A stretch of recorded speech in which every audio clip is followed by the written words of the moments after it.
ఇక కేరళకు చెందిన కాన్ఫిడెంట్ రియల్ ఎస్టేట్ సంస్థ ఫౌండర్ చైర్మన్ సిజే రాయ్ తుపాకీతో కాల్చుకుని ఆత్మహత్య చేసుకున్న ఘటనపై దర్యాప్తు కొనసాగుతోంది.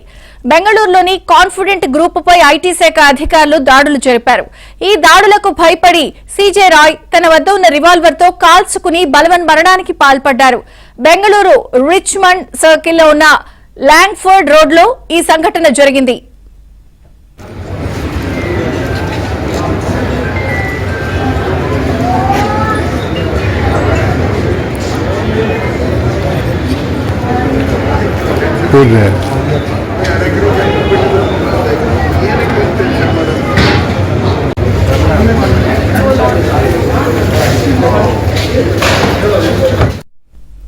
సీజే రాయ్ పై పన్నులు ఎగవేశారు అనే ఆరోపణలున్నాయి. దీంతో శుక్రవారం మధ్యాహ్నం ఐటీ శాఖ అధికారులు ఆ కంపెనీపై దాడులు చేశారు. సుమారు గంటకు పైగానే సీజే రాయ్ ను విచారించారు. ఆ తర్వాత కాసేపటికి ఆయన తుపాకీతో కాల్చుకున్నారు. కంపెనీ సిబ్బంది హుటాహుటిన ఆసుపత్రికి తరలించినా అప్పటికి ఆయన చనిపోయారు.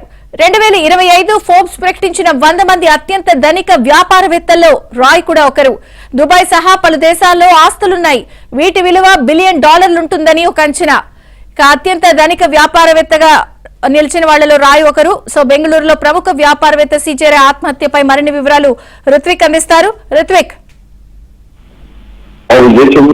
బెంగళూరులో ప్రముఖ వ్యాపారవేత్త సీజే రాయ్ ఆయన ఆత్మహత్య చేసుకోవడం ఒక రకంగా కలకలం సృష్టించిందని చెప్పుకోవాలి. ఏదైతే తన కార్యాలయంలో ఇన్కమ్ ట్యాక్స్ అధికారులు ఆయన ప్రశ్నిస్తున్నారు, ఆయన దానికి సంబంధించిన పన్ను ఎగవేత ఉన్నాయని చెప్పి కొన్ని ఆరోపణలు ఉన్న నేపథ్యంలో గత కొన్ని రోజులుగా కూడా పలు సందర్భాల్లో ఆయన కార్యాలయాల మీద ఐటీ రైట్స్ జరుగుతున్నాయి. నిన్న మధ్యాహ్నం రిచ్మండ్ రోడ్లోని తన కార్యాలయం చేరుకున్న ఇన్కమ్ ట్యాక్స్ అధికారులు ఆయన ప్రశ్నిస్తూ ఉన్నారు. గంట పాటు కూడా ఆయన ప్రశ్నించడం జరిగింది. ఆ తర్వాత ఆయన కొంత విరామం కావాలని చెప్పి రూమ్ లోకి వెళ్ళడం జరిగింది. ఆ రూమ్ లోకి వెళ్ళిన సమయంలోనే ఆయన రివాల్వర్ తీసుకొని ఆయన కాల్చుకొని చనిపోవడం జరిగింది. వెంటనే కూడా కాల్చుకున్న తర్వాత వెంటనే సిబ్బంది హెచ్ఎస్ఆర్ లేఅవుట్లోని హాస్పిటల్కు తరలించారు. అప్పటికే పరిశీలించిన వైద్యులను చనిపోయారని ధృవీకరించారు. ఈ ప్రముఖ వ్యాపారవేత్త వేల కోట్ల తగ్గిపోయిన ఆయన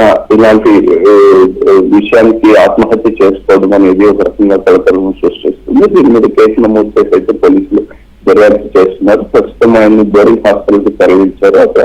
ఇవాళ ఆయనకు పోస్ట్ మార్టం నిర్వహించి కూడా బంధువులకు అప్పగించే ప్రక్రియ అయితే కొనసాగుతుంది. దీని మీద పోలీసులు కేసు నమోదు చేసుకుని పూర్తి స్థాయిలో అయితే దర్యాప్తు చేస్తున్నారు.